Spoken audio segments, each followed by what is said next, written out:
Veremos nuestro primer caso. Antes de ello, quería usar un ejemplo que seguro que conocéis. Uber Eats. ¿Habéis usado uno de servicios de delivery? Pues este Uber Eats tiene varios casos que están disponibles también para ver cómo están aplicando Design Thinking y sobre todo los métodos y las técnicas de etnografía para mejorar los servicios que ofrecen a los clientes y determinar cómo van a abrir y cómo comen las personas. Estas técnicas y estos casos os voy a compartir en los materiales de este módulo porque es verdad que hay pocos casos que he podido encontrar ya en el idioma del español. Así que vamos a ver casos que están en inglés y cuando he podido he encontrado una transcripción en español y también hay muchos casos escritos en español explicando estos casos. Así que Uber Eats es uno de ellos. Es un caso realmente apasionante para mí porque me encanta la comida y también porque muestra esa parte más empática del proceso de Design Thinking en acción, donde van a explorar y van a aprender cómo comen la gente en el mundo. Y eso sí que es muy interesante. Y también seguro que habéis usado este servicio. Pero realmente el primer caso no es el Uber Eats que vamos a ver. El primer caso que vamos a ver es un caso de GE Healthcare, donde vemos cómo se ha mejorado una experiencia del cliente de un nuevo producto que se ha lanzado. Luego veremos un caso de Nordstrom, donde vemos ese pase de prototipado en acción. Y por último veremos el caso de Airbnb, o Airbnb, donde ellos han mejorado su oferta y realmente es lo que es hoy en día gracias a Design Thinking. Vamos con el primer caso. El caso de GE que vamos a ver es un caso de MRIs, de unos escaneos para niños que diseñó Doug Diaz. Antes era una máquina, como vemos aquí, es una máquina redonda, blanca, estéril del hospital. ¿Qué ocurrió? Cuando se lanzó este nuevo producto, Doug fue a verlo en acción y la verdad es que estaba emocionado, pero le hicieron esperar en la sala de espera. Entonces empezó a hablar con los pacientes, muy emocionado para estrenar su nuevo juguete, ¿no? Que creamos algo, queremos que la gente disfruta y nos emociona poder verlo en acción. Y cuando llegó ahí, vio a unos padres muy agobiados con un niño llorando porque tenía miedo a este proceso. Y toda su ilusión desvaneció porque vio que todo lo que él ha hecho con mucho cariño y mucho tiempo y esfuerzo para diseñar esta nueva máquina que seguramente será más eficiente y tendrá mejores resultados, realmente estaba provocando miedo en el niño y agobio por los padres.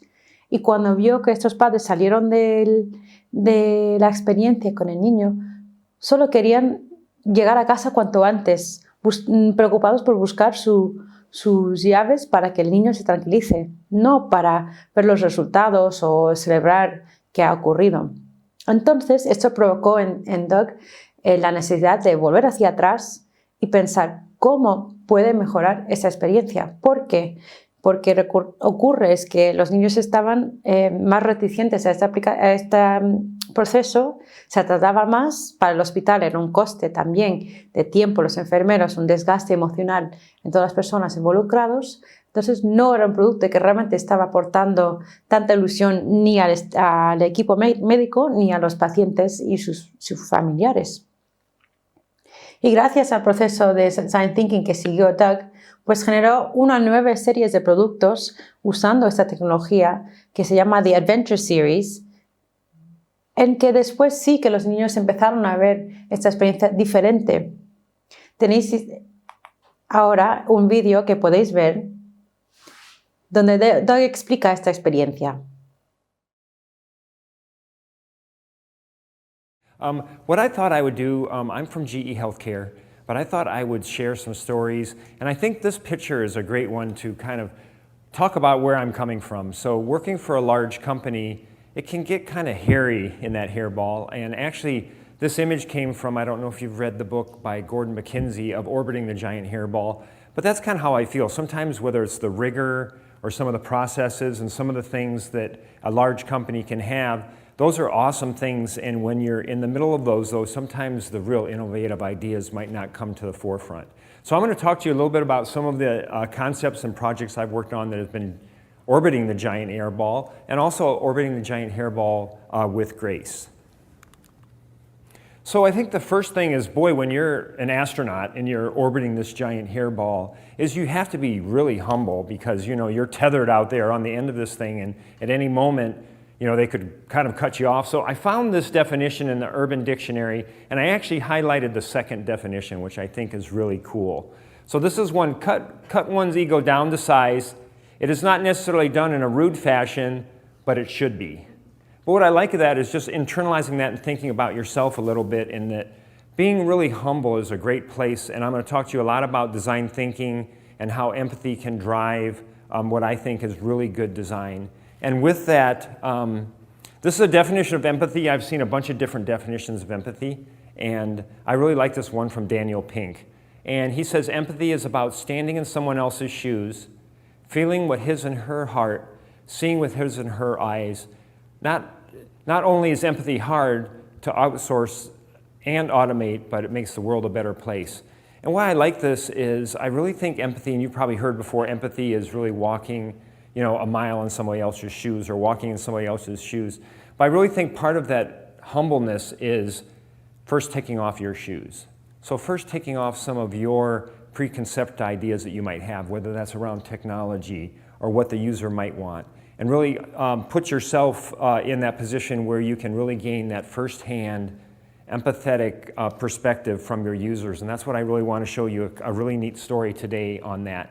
So I'm actually going to share a story of how we worked on a project that was for the NICU. So this is a product that goes into the neonatal ICU. So this is for the really small premature babies, and what kind of things we can do to help them get a great start on their life. So this is the NICU story that I'd like to share with you. And I'm going to go through on the top, in that kind of top left, it'll have kind of the flaring out and the focusing in, some of the phases and the steps that we go through in design thinking. And the first one is empathy. The first one is really, what do we do to go out and get that insight gathering directly from our families and our clinicians?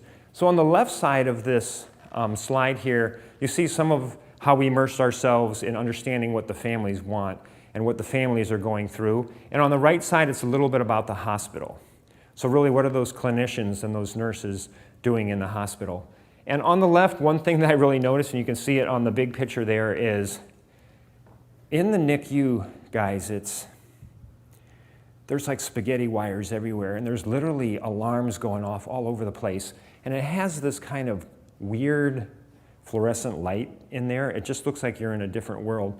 And it's not a very welcoming place at all for a new family to get started here. And you can see, look at this dad here with his little baby. So remember, these are some babies. They can be 24, even 25 weeks in gestation, so they're really tiny little babies. And what they do in there is, you can see in that the picture kind of in the middle there, is they'll make actually homemade quilts to put on the top to maybe give a little bit more shade for the baby. Or they'll actually take cards that they've made and put them on the outside to kind of decorate a little bit. Because I think a lot of times when we spent time with the families here, we realized they were so excited to bring their new baby home. And they've probably decorated and gotten the nursery all set, ready to go to bring the baby home. And then this event has come up where the baby has come early, and they're in this crazy atmosphere here where it's not anything like what they have set up at home, and this was not their dream. So how can we make it a little bit different? And on the right side there, that is really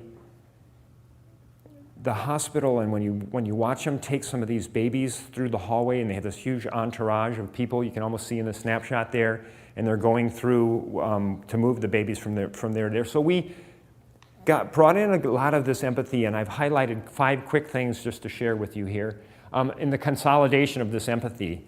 And the first thing that was really powerful for us, and that's kind of why I started with those first slides of really understanding empathy, and then really walking in somebody else's shoes, but first take yours off, is that the human-centered nature of design thinking, we had our staff that would go and spend time in the hospital, And our lead engineer, Steve, actually was in the hospital and taking notes and interviewing the staff and families, and he actually saw a premature baby pass. So when you think of that, when you're actually there in the hospital and something that grave happens, that when you come back to your workplace, you are going to have that empathy, and it's going to be so deep within you that during all the meetings, during all the critiques, everything in the product development cycle, you're going to be there for that family. And what we found out is there's so many multiple touches for this baby. So for the new baby that's really young, a lot of times they have breathing tubes and IVs and different things they have. So they're touching the baby a lot and working with them in the front. And then also, of course, they have to change the diaper. So they're handling the baby to do that. And everybody put up their thumb for a minute. So right in front of them. Oh, actually, this looks awesome. This looks like you're giving me the thumbs up. So if you look at your thumb, that's about the size of that diaper that's on the left there. So it almost looks like a Band-Aid that's going on. That's the size of the little baby's bum, is that size. That's how little these little guys are to do that. So the extra handling to change the diaper, you can imagine how small that is if it's basically the size of a Band-Aid if you're putting it on your thumb. And then also we have the equipment that's all in the room. It's got some crazy thing that are going on. And they actually did, so just thinking about the environment, I think they tested 200 different things in the room just to see if there was places where there were a little bit more germs collecting. Is there some infection control that they can do? I think the number one thing they found was the keyboard for the nurse. And I think the number two thing was the sponge by the sink. And the actual number 3 one was some of the equipment. So whether it was the knob there that you see the nurse holding that's silencing an alarm, or it's some of the different equipment that's in there that they're actually touching, was a huge thing we picked up in the empathy session. And then the ones on the right there, very powerful. So a lot of times when this situation happens, and mom's going to have a baby, and almost always she'll have surgery, so she'll have a C-section. And then the baby sometimes is in the same hospital if they've gone to one that has a NICU, and sometimes they're not. So mom's in this hospital, just had surgery, and they move baby to a different hospital over here and is in the NICU. And there's that real special moment when, whether they're in the same hospital or not, where mom gets to really meet and spend time with the baby. And one of our products that we had, they actually didn't go low enough, so when mom comes in, just had surgery in a wheelchair, can't stand up, couldn't have that connection with the baby that she wanted to have. So that was one of the things we had here. So you can see the one picture there, there's a mom that's just holding her little baby, or here, just kind of get that intimate touch that they have. So a lot of times in a critical thing to do in design thinking is when you flared out and gained all that empathy, it's very important to start focusing in and thinking about what is the point of view that we want to rally around to move forward. So this was our point of view statement for this project. So we met emotionally stressed parents in the NICU that eagerly want to bring their baby home. We are amazed to realize, and this is a quote from a staff member in Tennessee at a hospital, prematures baby literally die a little every time they're touched, and their parents desperately want to establish a connection with them. And then the last part of a point of view statement is, what is this really about? Allowing for early family connection so the families bond in the moments that matter. So it's very important to not boil the ocean and do something for everybody, to really pick a point of view to move forward. And this was a point of view that we picked for this project. I just want to show you a few of the steps that we went through so you can kind of get a feel for some of the design thinking that we did. So the next one is really kind of what I call the super flare. So this is the moment where you're going to come up with all the ideas around to solve some of those unmet needs and desires that you captured in your point of view. So you can see here a bunch of different ways that we did it. You're welcome, 3M. We used tons of sticky notes. So we've got them going all over the place. We use tons of them. You can see here we've got in the middle there's a mom that's helping us to prioritize those sticky notes. We have tons of visualization and sketches that are coming out to help us to get some of these early ideas out. And one thing that I really like is down on the right, there actually was a team that was struggling just a little bit in figuring out what some of these things could do. And they just said, let's just improv it. So somebody put on like a gown and said, I'm the nurse, I'm the parent. There was somebody that was the baby, and they actually went through and did a little bit of improvisation to see how can we figure out how to do some of these things and not just write things down, or maybe not even sketch them, but to actually bring it to life for that. And then on the right there, that's one of our first design sketches where we started thinking, what if we did a lot more than just have an incubator or a warmer there? What if we had a care station? So you can see we're thinking maybe we put it on a little bit more wheels so it's a little bit more mobile. We integrate a lot of the display and some of the things. We were even thinking, what in the room if we actually had a flat panel X-ray detector in there, and it would be very easy to move the baby over to that, and we could do a quick exam on the baby.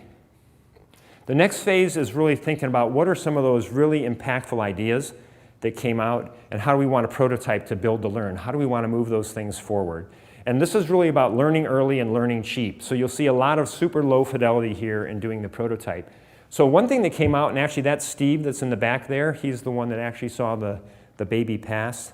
So you can imagine he's right in the middle of all this, helping us to work through it, is the idea of a baby Susan. So I think somebody had just gone to a Chinese restaurant and used the lazy Susan to pass the meals, you know. He said, what if we had a baby Susan and you could actually rotate it, so if you're getting to the upper end of the baby and doing some things with the breathing tubes, or if you're changing the diaper, you could just do that. And so he said, what if we integrated even the scale in that, so you wouldn't have to move them to the scale to do that. And the hands-free, they looked at a lot of the different things that the staff does that maybe they could do so that you don't transfer the infection control, you don't transfer the germs, that you could do hands-free. And probably my favorite one is in the middle there, where they actually said, what if we had a cool shuttle that actually kind of docked to the unit that would have the oxygen? That's what those gray kind of plotter paper tubes are, and there's a toilet paper tube and some gauges and just hot glue, and coming up with a super low fidelity model to see if it even worked. And then what I really like about this one, I went to my office and I sat in my chair and it was like all out of whack, and I'm like, what is going on? And they literally took my casters off my chair to make this mock-up. So it's really about low fidelity and moving things forward. So what I want to kind of conclude with here is talk to you a little bit of some of these features that the team worked on, to how to incorporate these in a product. So we talked a little bit about the baby Susan, so that's right in the middle there. So you see that little pad. So that's where the baby goes and it actually rotates around. We actually then integrated the scale, so the scale is integrated in there so that you don't even have to move the baby to a scale and then back. And then also you remember how we had the flat panel display off to the side. We actually figured out, the engineers figured out, how could we incorporate that in the actual system itself, so you could slide that underneath the baby. You could bring in an X-ray tube on the top, and you could actually do imaging and not move the baby or not touch the baby at all. And I think part of this that was really good is they were able to measure what they called the negative touches. So, you know, the mom and the family touches are the positive touches, but those ones on changing the diaper and some of those things, they could actually reduce it down 58%. That was kind of the hardware side. This is the software side, so I love how the team integrated some of this. So this was Eric and Min helping us to, and the lower one there is kind of before, so you had the knob to silence the alarm.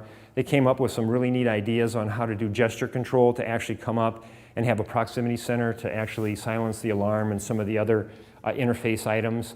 They also worked a lot with the staff to say, hey, when it's dim and let's say mom and dad are taking a nap or sleeping, you could actually have the display wouldn't be so bright, so you wouldn't have to make that quilt on the top. You could actually have it up there. And then also the numbers on the display could be very large, because you can see over here on this lower one, you really can't see the numbers very well.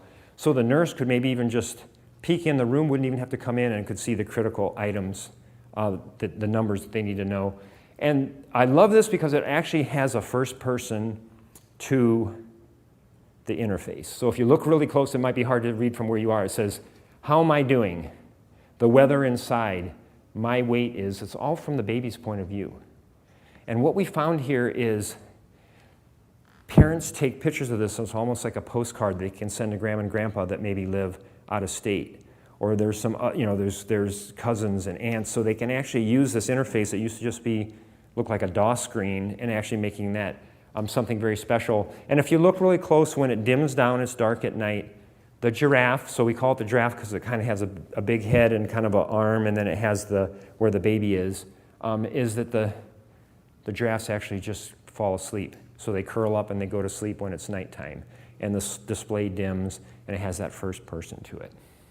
And this was made a big difference as far as just the cleanability of the system. And here's the shuttle. So I worked with a designer, actually Sandy. He was in Bangalore in India, and he helped work on this one with us, and Steve and his engineering team in Maryland. And this was also to help reduce those touches down 58%. So if you look at that on the right side there, there's a nurse, and this is actually a unit that actually, almost a lot like that prototype you saw, it docks with a system and it has integrated oxygen and battery and all the gases they need to have. So they can actually dock it to the unit, and they can take that unit, let's say they're going to surgery, and it's just like you have a mobile NICU. You have everything there. And they can go, and if for some reason they have to wait in the hallway, they just wait in the hallway. The baby's doing fine. It's just like if they were back in the NICU. Or they go to radiology and they're waiting for a scan. They can wait there with the baby that way. So it really reduces the amount of touches you have to take the baby and move them from one system to the other. So this hallway entourage that you see kind of in the middle here, where people have IV poles and all this kind of stuff, they're trying to force their way down the hall. You can do it with 1 or 2 people that actually go that way. And then, of course, if you have to wait, you've got everything there. So this is kind of my closing slide, and I really like, one of the reasons that I really love this project was in a lot of projects, you go out and get the empathy, you get a lot of this input from the users. And it's hard to get that all in the first rev of the product. In fact, it's impossible. So a lot of times those things just go away. And this team was relentless in the way that they looked at things, whether that was how to do the baby Susan, and they dropped it in at the beginning. Let's work on the interface a little bit, and let's make that perfect and really understand how that is and do wireframes and test them and drop that in when it's ready. Let's have a parallel effort of an engineering team in India working on the shuttle, and when that's ready, let's drop that in. So they're able to, with the kind of staged release of this product, through some of those things over a period of time, they were able to double their revenue. And then they also were able to take their market share from 30% to 86% by really using design thinking and really using the steps to go through as a team to make this a better thing. And at the bottom is kind of the vision that the team had, which I think was so special, is that you guys have been in maybe in sports before where you all huddle up and then you say, okay, what are we going to say? And you go, defense, so you defense, right? Our team on this one, we huddled up, and seriously, guys, this is what we said. We said, our whole vision and what we want to do, our mission on this project as a team, is sending moms and babies home healthy. And that's what we used to make all of our decisions and think about some of these things to really allow us to put a product out there that could really change the world. Thank you very much. ¿Qué os ha parecido el caso de Doug? A mí me emocionó cuando lo vi por primera vez, y la verdad es que con un poco de creatividad y escuchar podemos realmente generar experiencias conmovedoras. Y como ha dicho, el resultado es que los niños son más relajados en el proceso, y también todo el staff del hospital ha ganado en tiempo, en eficiencia en este proceso. He encontrado otro caso similar que tiene que ver con un hospital aquí en Madrid, donde vivo yo. El Hospital Guerrero Marañón con juegaterapia, y en que han creado unas experiencias para los niños, sobre todo los que tienen cáncer y viven en el hospital, donde pueden experimentar salir de su entorno habitual. Os dejo este vídeo para cerrar este capítulo. Disfrutarlo.